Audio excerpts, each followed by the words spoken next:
할렐루야. 참 반갑습니다. 오늘 이어전도회 헌신 예배로 또 함께 하면서 날로 새로워지는 은혜가 있다 싶은데 특별히 오늘 더 큰 은혜가 느껴지고 참 감사하게 됩니다.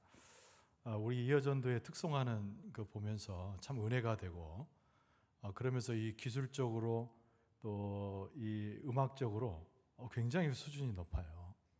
여러분도 그렇게 느끼셨죠? 그대로 중창팀이나 작은 합창단 만들어도 손색이 없겠다. 욕심입니다, 욕심. 어쨌든 우리 여전도에 오늘 헌신 예배 드리면서 또 기도자 또 우리 특성 너무나 감사를 드립니다. 지난주에 제가 그 압박을 하나 받았어요. 압박을. 이번 주일날은 오후 예배 끝나고 청소가 있으니까 설교 좀 짧게 해달라고. 제가 또 협력을 하는 입장에서 엑기스라고 그러잖아요. 이게 말씀 속에서 중심 부분만 일러 드리려고 애써 봅니다. 또 우리 듣는 분들이 좀 집중을 하면 시간에 관계없이 큰 은혜를 하나님께서 주시는데요. 설교하는 자, 또 설교를 듣는 자, 또 주님 앞에서 주의 말씀을 은혜 가운데 잘 나눌 수 있기를 바랍니다. 오늘 마태복음 21장 12절 이하의 말씀을 가지고 새롭게 하시는 주님, 새롭게 하시는 주님 이란 제목으로 우리가 은혜를 나누고자 합니다. 오늘날 많은 사람들이 특별히 믿음을 가진 사람들이요 이구동성으로 외치는 하나의 중요한 슬로건이 있어요. 그것이 뭐냐면 오늘날의 교회는 개혁돼야 된다. 이런 거창한 문구 이야기입니다. 그러면서 특별히 한국 교회에 주문하는 이야기도 많죠. 세계 교회가 다 변화되어야 되지만 특별히 한국 교회가 변화되어야 한다. 여기에 대해서 이유를 달 사람이 없어요. 목사이든 평신도이든 공감을 하게 됩니다. 특별히 한국 교회가 개혁되어야 된다는 얘기는 우리에게 뼈저리게 우리 가운데 굉장히 공감이 되고 또 그렇게 된다는 결단을 낳는 표현이기도 하죠. 우리가 개혁을 이야기할 때 교회를 이야기합니다만 구체적으로는 목사 그리고 모든 평신도 한 사람 한 사람이 이르기까지 뼈저린 삶의 반성과 또 회개 필요한 하나님의 은혜를 통해서 이런 일들을 이루어 가야 된다는 것은 너무나 당연한 이치이죠. 근데 여기서 문제는요 어떻게 개혁되는가가 훨씬 중요한 얘기입니다. 어떤 방향으로 어떤 내용을 가지고 변화되어야 되는가 이 문제가 개혁돼야 된다고 소리치는 그 모습보다는 훨씬 중요한 답변이자 내용이라 할 수가 있어요. 오늘 본문의 말씀은 우리가 잘 아는 대로 성전 청결 사건입니다. 예수님께서 예루살렘 입성 이후에 성전에 들리셨잖아요. 오늘 본문의 말씀의 앞부분에 여러 절을 할애해서 소위 말하는 예수님께서 성전을 청결하신 사건이 오늘 본문의 말씀에 자세히 기록되고 있습니다. 이 말을 다른 말로 바꾸면 어떻게 될까요? 성전을 개혁하시는 예수님 이렇게도 바꿔서 이야기해 볼 수 있겠죠. 한국 교회는 예수님께서 지시하신 대로 또 우리 교회는 예수님께서 말씀하신 대로 개혁을 이용하고 그리고 변형되고 변화되어야 됩니다. 그래서 오늘 제목이 새롭게 하시는 주님인데 주님의 음성을 따라서 주님께서 가르쳐 주시는 대로 우리는 새로워지는 모습으로 계속 바뀌어져야 돼요. 우리가 이어전도뿐만 아니라 모든 선교회가 여기에 대한 질문과 답변을 찾게 되는데 오늘 성경 말씀을 잠깐 살핌으로 우리 교회가 또 우리 한 사람 한 사람이 어떻게 주의 말씀과 은혜 가운데 바뀌어 갈지 여기 도전을 받고 또 그 답변을 얻을 수 있어야 합니다. 여러분 첫 번째로 하나님 계신 보좌가 회복이 되는 거예요. 그것이 바로 개혁, 변화의 첫걸음입니다. 한번 따라서 할까요? 하나님 계신 보좌가 회복되어야 합니다.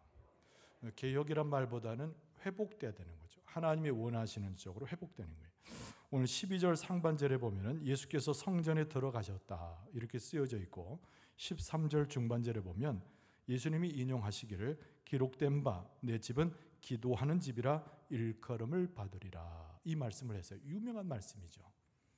하나님의 집 예배하는 장소, 모여있는 공동체는 자고로 하나님 앞에 기도하는 집, 기도하는 공동체를 형성해야 된다. 예수님께서 이걸 아주 천명하듯이 말씀을 하셨어요.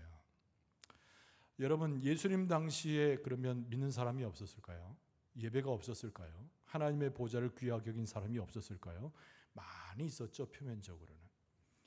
여러분, 이스라엘이란 나라 자체가 매우 거룩한 신앙적 개념입니다. 우리나라처럼 한국, 일본 이런 식 표현이 아니고 하나님의 백성들의 모임을 일컫는 것이 이스라엘이라는 뜻이에요.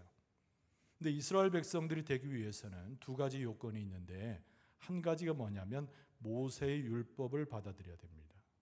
우리가 가지고 있는 성경 66권 중에 5권 책이죠. 창세기, 출애굽기, 레위기, 민수기, 신명기, 여기까지 5권의 책을 모세오경이라고 하는데, 이 말씀을 하나님의 말씀으로 받아들이는 사람, 이게 첫 번째 조건이에요.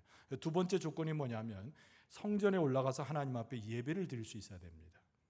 하나님의 영광을 위해서 제물을 가지고 와서 예배 드릴 수 있는 사람, 그 사람이 이스라엘 백성이 될 수 있는 하나님의 백성의 요건이에요. 그러니까 이스라엘 사람들은 항상 그런 생각을 했습니다. 이방인과 다르게 우리는 하나님 앞에 예배할 수 있고, 이방인과 다르게 선택된 백성인 만큼 하나님께서 우리에게 주신 율법이 있다는 거예요. 그런데 예수님께서 성전에 들어가셔서 이들의 생각과 이들의 기대와는 전혀 다르게 성전을 청결해 가시는 과정에서 이 말씀을 새롭게 하시는 거거든요. 너희들의 생각이 틀렸고 너희들의 지금 행위가 하나님께 합당하지 못하다. 그리고 깨우쳐 주신 겁니다. 내 집은 모든 사람이, 만민이, 이방인을 포함한 만민이 하나님 앞에 기도하는 집이다. 우리가 변화되는 것, 한국교회가 새로워지는 것, 우리가 10년 가운데 우리의 삶이 바뀌는 것은 예수님의 이 말씀이 일종의 표지가 되어야 되는 거예요. 중요한 것은 뭐냐면 하나님이, 예수님께서 율법을 멸하시는 게 아니에요. 폐하시는 게 아니에요. 이스라엘 백성들이 생각했던 제사를 폐지하거나 하나님의 말씀을 버리는 것이 아니에요. 완성하시는 거잖아요. 그럼 핵심적인 예수님의 이 말씀은 무엇인가? 예배 기도를 이야기할 때 그 예배의 본질이 뭐냐는 거예요. 사람들이 많이 모여서 사람들이 많은 제사 의식과 절차를 통해서 하나님 앞에 예배하는 것, 그것보다 더 중요한 것이 있다는 거예요. 그것은 다른 것이 아닌 하나님을 제사하고 예배하는 자리에, 하나님의 말씀을 묵상하는 자리에 하나님 당신이 그 가운데 계셔야 된다는 거죠. 그래서 우리가 복창한 대로 하나님의 자리, 하나님이 계신 보좌, 그것이 오늘날 교회에 회복돼야 되는 거예요. 사람들은 많아요. 예배도 있어요.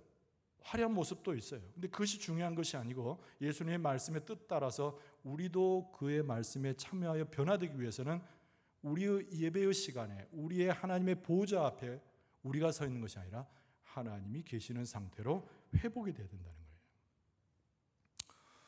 여러분, 창세기에 보면 최초의 예배가 등장하는데요, 우리가 잘 아는 대로 가인과 아벨의 이야기가 그 내용입니다. 아담 이후에 가인과 아벨의 두 아들이 있었죠. 상식적으로 압니다. 근데 두 사람 다 하나님 앞에 예배를 드리는 자들이었어요. 근데 우리가 아는 대로 아벨의 제사는 받으셨는데 가인의 제사는 받지 않으셨죠. 그때 가인이 투덜대고 하나님을 원망했을 때 하나님께서 가인과 나누신 대화가 있어요. 여러분, 창세기 4장 5절 이하에 보면 이렇게 말합니다. 가인과 그의 제물을 받지 아니하신지라. 가인이 몹시 분하여 안색이 변하니 여호와께서 가인에게 이르시되 네가 분하여 하면 어찌 됨이냐, 안색이 변하면 어찌 됨이냐. 그러면 뭐라고 말씀하셨냐면 네가 선을 행하면 어찌 낯을 들지 못하겠느냐, 선을 행하지 아니하면 죄가 문에 엎드려 있느니라. 죄가 너를 원하나 너는 죄를 다스릴지니라. 이렇게 말하는 거죠. 그러니까 이 가인의 제사는 제사인데, 아벨과 다르지 않는 제사인데 왜 하나님께서 가인의 제사를 받지 않으셨는가? 예수님이 직접적으로 가인에게 하신 말씀이, 하나님께서 말씀하시기를 네가 선을 행하지 아니했다, 이 말씀을 하신 거예요. 여기서 말한 선하는 것은 예수님께서도 선을 행하러 오셨다고 하는 공통적 표현의 낱말입니다. 하나님의 나라의 일들이 선한 거예요. 하나님의 뜻대로 살아가는 것이 선한 거예요. 하나님을 높이는 그 자체의 경배, 순전함이 선한 거예요. 그러니까 가인에게서 빠진 것이 무엇이었냐면 제물도 있고 하나님께 드린 제사 의식도 있었지만 하나님의 선한 것을 추구하는 그 마음의 밭에 그 중심을 잃어버렸다는 거죠. 그래서 하나님께서 이 가인에게 직접적 말씀하시는 거예요. 네가 도대체 안색이 변하고 네가 불평해하고 나에게 원망하는 것이 도대체 어떻게 된 일이냐. 너에게는 하나님 말씀하시기를 하나님 당신의 귀한 그 영적인 비밀들을 전부 놓쳐버린 어리석은 자의 모습이니 받지 않았다라고 설명하시는 거죠. 여러분, 오늘날의 교회의 예배의 회복은 굉장히 중요한 겁니다. 우리가 각색 여러 가지 개혁을 이야기하고 사람들이 이렇게 이야기하니까 우리가 거기에 화답해야 된다, 별 얘기를 다 하지만은 제일 중요한 것은 하나님의 보좌가 있는 곳으로 나아가는 예배가 온전히 회복돼야 되는 거예요. 여러분, 예배라고 해서 다 예배가 아니라는 거죠. 예배의 형식이 있다고 해서 하나님께서 그것을 기뻐하시는 것이 아니라는 거죠. 예배의 자리에 누가 계셔야 돼요? 그 예배를 받으시는 하나님이 계셔야 된단 말이에요. 오늘 우리가 예배하는 가운데 여러분이 저 얼굴을 보는 것 같아도 그렇지 않죠. 바로 보좌에 앉아 계시는 하나님께 경배해서 하나님의 말씀을 듣고 계시는 줄로 믿습니다. 이게 온전히 회복돼야 되는 거예요. 이 중세 시대에 마틴 루터가 종교개혁을 일으켰던 중세 시대에 교회가 추구했던 것은 사람입니다. 그래서 교회가 가진 권력이 하나님의 능력보다 앞서고 교회가 가진 판단이 하나님의 생각보다 앞섰어요. 우리가 잘 아는 면죄부 있잖아요. 우리가 생각할 때 상식적으로 이해할 수 없는 것들이 왜 일어나느냐? 하나님의 뜻, 하나님의 생각, 그 말씀보다도 교회의 권력, 교회의 생각, 움직이는 모든 집권자들의 힘이 먼저 앞서 있기 때문에 얼토당토하는 면죄부 같은 것들이 나타나게 되는 거예요. 마틴 루터의 종교계의 핵심 부분이 뭐냐면 예배를 회복하는 거거든요. 모든 것이 하나님께 영광을 구하는 거거든요.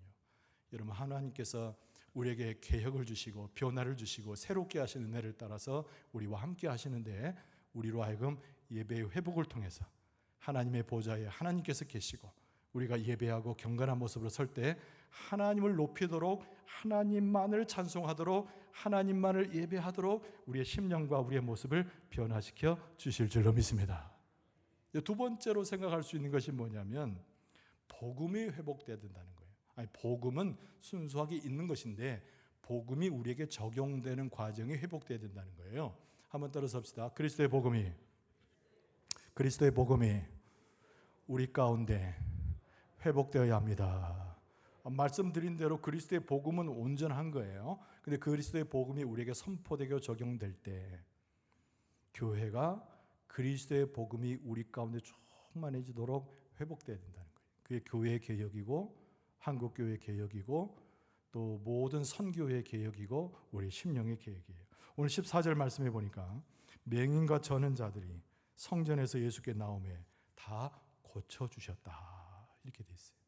그러니까 우리가 하나님의 말씀을 받고 하나님께 예배하는 족속들은 다 무엇을 경험해야 되냐면 예수 그리스도의 능력의 복음과 치유의 복음을 통해서 많은 사람들이 상처를 씻음받고 위로를 받고 하늘나라의 권세를 회복하는 것이 그리스도의 진정한 복음의 능력이 되는 줄로 믿습니다. 그래서 요한복음 2장 19절 하반절에 보면 예수님께서 그 당시의 성전을 그걸 보면서 뭐라고 말씀하셨냐면 이 성전을 헐라 내가 사흘 동안에 일으키리라 그러셨단 말이에요.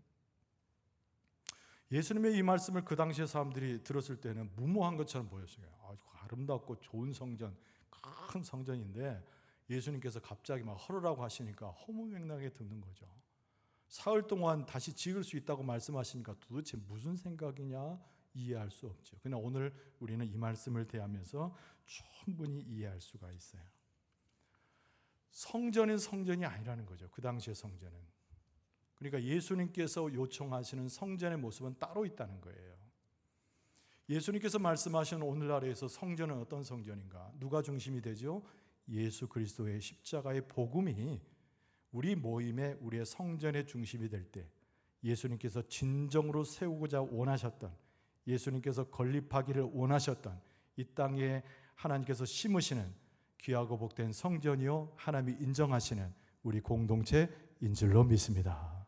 이 예수 그리스도의 복음의 사건은 방금 제가 읽어드린 14절에 나와 있는 대로 맹인들, 저는 자들, 수많은 사람들이 예수님 앞에 나왔을 때 돈 있고 힘 있고 권력 있는 자들이 칭찬을 받는 그 성전이 아니고 이들이 와서 예수 그리스도의 복음을 통해서 새롭게 되어지고 그리스도의 복음을 통해서 새로운 빛을 보게 되고 예수 그리스도의 복음을 통해서 살아나는 역사가 있게 되고 부자유한 자들이 자유하게 되고 흩어지고 깨졌던 자들이 회복이 되고 그리고 희망 없어 살아가는 자들에게 천국의 소망을 보여주는 것이 예수 그리스도의 복음인 줄로 믿습니다.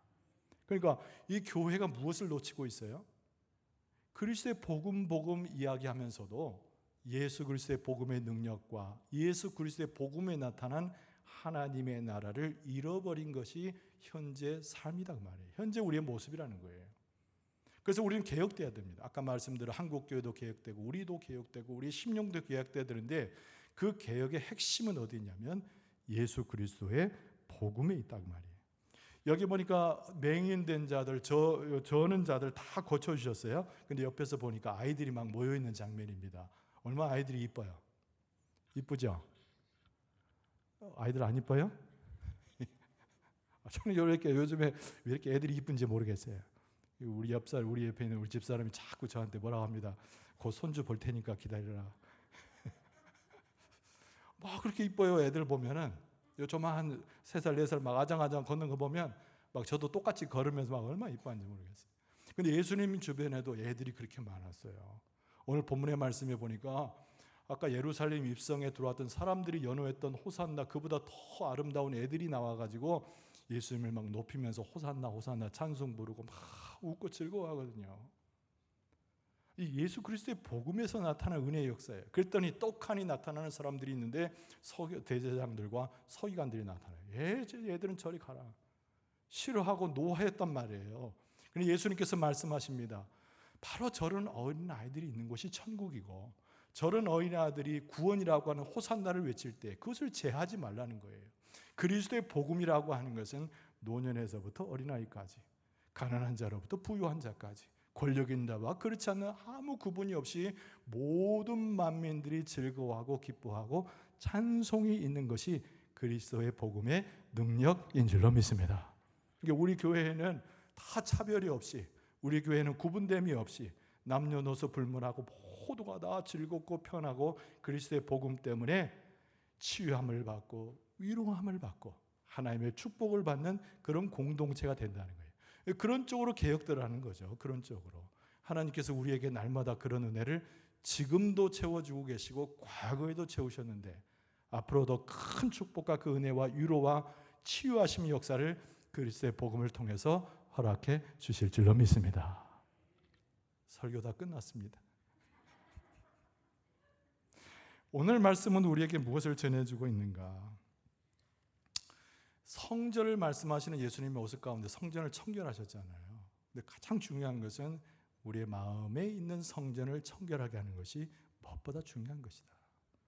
우리가 예수 그리스도를 만나야 됩니다. 그 복음 가운데 만나야 되고 우리가 복음으로 얼마나 충만한 삶을 사는가가 너무나 중요한 거예요. 바라기는 하나님께서 우리에게 은혜를 주실 때 성전 청결될 때 우리의 심령도 바뀌어지고 성전 청결을 통하여 하나님의 비전을 심어줄 때 우리의 눈도 열려지고 심령도 열려져서 하나님의 비전을 쫓아 살아가는 삶이 될 줄로 믿습니다.